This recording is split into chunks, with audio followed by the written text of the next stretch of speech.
Fiorentina mulai membentuk rencana pasar pemain mereka, seiring kabar bahwa Stefano Pioli berpeluang kembali menukangi klub asal Firenze tersebut. Salah satu nama yang muncul untuk memperkuat lini tengah adalah Giovanni Fabian, gelandang muda milik Bologna, namun dengan klausul pembelian kembali oleh Inter senilai 12 juta euro. Menurut Corriere dello Sport, salah satu skenario yang sedang dipertimbangkan melibatkan pertukaran pemain, Riccardo Sottil menuju Bologna, sementara Fabian akan bergabung ke Fiorentina. Meskipun ide tersebut masih bersifat spekulatif, kemungkinan itu tetap terbuka dan tengah dipantau perkembangannya oleh pihak terkait.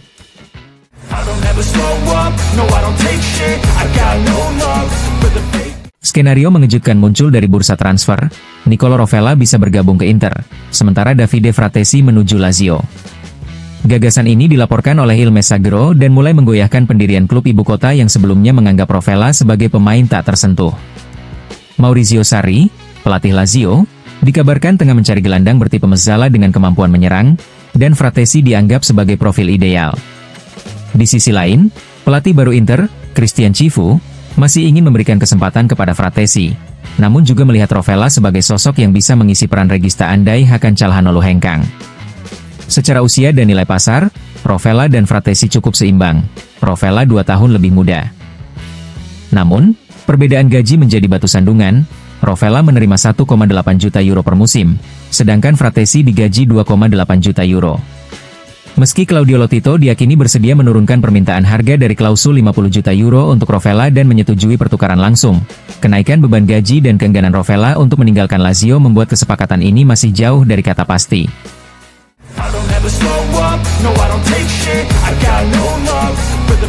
Spekulasi mengenai masa depan Hakan Calhanoglu terus berkembang, dengan laporan berbeda datang dari Turki dan Italia. Di tanah kelahirannya, media mengabarkan bahwa Galatasaray telah menyiapkan tawaran sebesar 30 juta euro dalam 3 kali cicilan untuk memboyong sang gelandang dari Inter Milan, ditambah gaji sebesar 10 juta euro per musim bagi sang pemain. Namun, versi Italia, seperti dilaporkan oleh Sport Italia, menepis rumor tersebut. Mereka menegaskan bahwa hingga saat ini belum ada negosiasi resmi yang berlangsung antara Galatasaray dan Inter. Kontak sejauh ini baru sebatas minat awal yang disampaikan melalui agen sang pemain. Inter pun dikabarkan belum memberikan respon konkret, namun tetap memantau situasi dengan sikap hati-hati.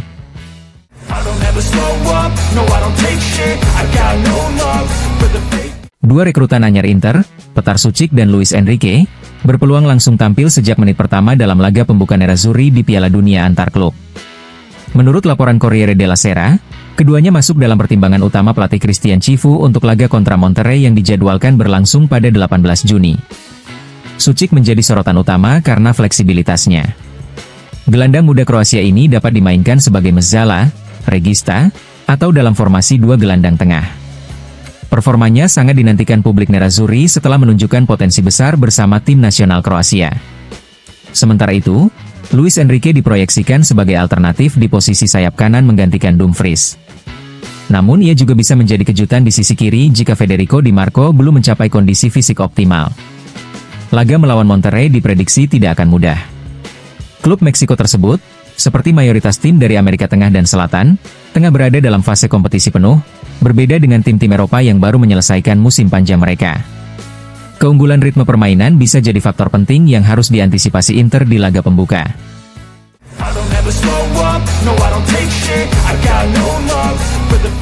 Meski rumor terus bergulir terutama dari media Turki, upaya Galatasaray untuk merekrut Hakan Calhanoglu tidak akan mudah. Inter tetap kokoh pada bandrol 40 juta euro, sementara klub asal Istanbul itu, menurut laporan Fanatik, baru mengajukan tawaran sebesar 30 juta euro yang dibayar dalam 3 kali cicilan. Sementara itu, agen Calhanoglu dikabarkan tengah berada di Turki untuk memantau perkembangan situasi secara langsung. Di tengah ketidakpastian itu, muncul alternatif menarik.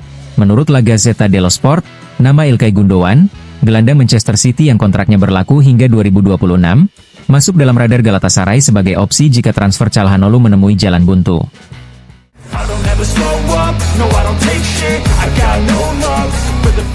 Berapa nilai minimum yang harus diterima Inter untuk mencatatkan plusvalenza dari penjualan Hakan Calhanoglu? Pertanyaan ini muncul di tengah rumor ketertarikan serius dari Galatasaray terhadap sang gelandang asal Turki tersebut. Menurut Calcio e Finanza, Inter merekrut Calhanoglu secara gratis dari Milan, hanya membayar sekitar 2,4 juta euro untuk komisi agen. Nilai tercatat terakhir dalam neraca per 30 Juni 2024 adalah sekitar 630.000 euro, dan kini telah turun menjadi kurang lebih 420.000 euro. Artinya, berapapun angka penjualan di atas nilai tersebut akan menghasilkan keuntungan bersih bagi Nerazzurri. Selain itu, penjualan Calhanoglu akan memberi ruang besar dalam anggaran. Total beban finansial sang pemain mencapai lebih dari 12,2 juta euro per tahun, termasuk gaji kotor sekitar 12 juta euro dan amortisasi senilai 210.000 euro. Jika dilepas, Inter tak hanya mencatat plus Valenza, tetapi juga meraih fleksibilitas finansial yang signifikan.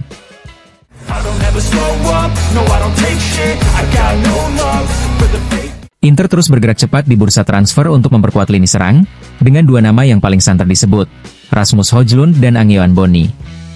Khusus untuk Bonni, penyerang muda milik Parma, ketertarikan kuat dari Inter sudah berlangsung sejak beberapa pekan terakhir. Namun, persaingan ketat muncul dari sesama klub Serie A. Menurut laporan Il Messaggero, AS Roma kini ikut masuk dalam perburuan striker asal Prancis tersebut. Meski Inter sudah lebih dulu mengaktifkan jalur komunikasi, Roma berencana melakukan manuver konkret untuk merekrut Bonni. Duel dua klub besar Italia ini menambah intensitas dalam perebutan talenta muda yang disebut-sebut sebagai calon bomber masa depan Serie A.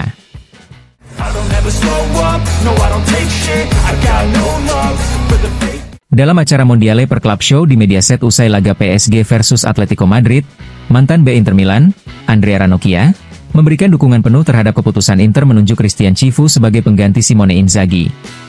Kalau saya harus memberi nilai dari 1 sampai 10, saya beri 11, ujar Ranocchia. Saya beruntung bisa bergabung ke Inter saat dia masih di sana. Cifu adalah sosok yang mudah disukai, dan menurut saya itu sangat penting bagi seorang pelatih. Kalau secara manusiawi kamu sudah bisa membangun empati dengan tim, maka para pemain akan lebih mudah menerima filosofi dan mentalitas yang kamu bawa. Ranocchia juga menyoroti pengalaman Cifu yang sudah mengenal lingkungan Inter dengan baik. Sekarang dia tinggal membuktikannya di lapangan. Tapi jujur, saya tidak melihatnya sebagai pilihan darurat seperti yang dibicarakan akhir-akhir ini. Ini adalah pilihan yang cermat. Memang keputusan ini datang setelah Liga Champions dan mereka tidak punya banyak waktu untuk mempersiapkan diri ke Piala Dunia antar klub. Tapi saya yakin dia bisa membawa hasil positif, pungkasnya.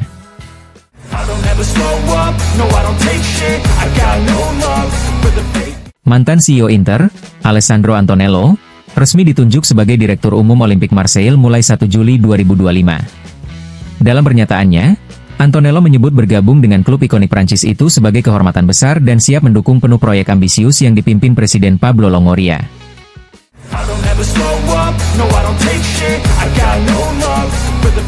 Menjelang laga perdana Inter Milan di Piala Dunia antar klub, Adriano, mantan bomber andalan Nerazzurri, tampil dalam wawancara panjang bersama Das dalam dokumenter Familia Vita di UN Imperatore.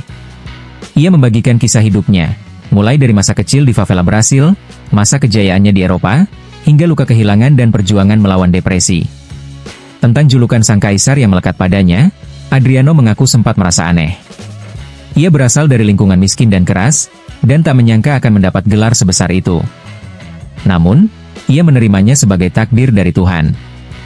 Ia menegaskan pentingnya sepak bola bagi anak-anak di favela. Di sana hidup sangat keras. Anak-anak terbiasa melihat senjata api di sekeliling mereka.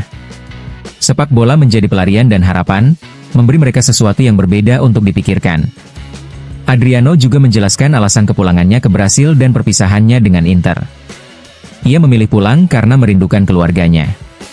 Setelah ayahnya meninggal, ia merasa kehilangan arah dan tidak lagi memiliki kekuatan mental untuk bermain di level tertinggi. Ia tak ingin membebani tim dan rekan-rekannya. Sebagai pria, ia merasa harus pulang untuk membantu keluarganya yang sedang membutuhkan.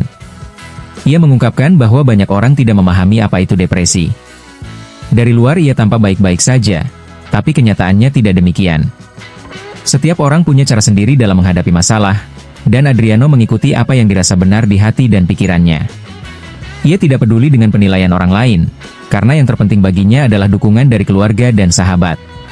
Adriano mengenang hubungan hangat dengan mantan rekan-rekan setimnya di Inter seperti Zanetti, Cordoba, dan Materazzi. Mereka memperlakukannya seperti saudara atau bahkan seperti anak sendiri. Mereka berusaha keras agar ia tidak meninggalkan klub. Hingga kini, Komunikasi di antara mereka masih terjalin baik dan membuatnya bahagia.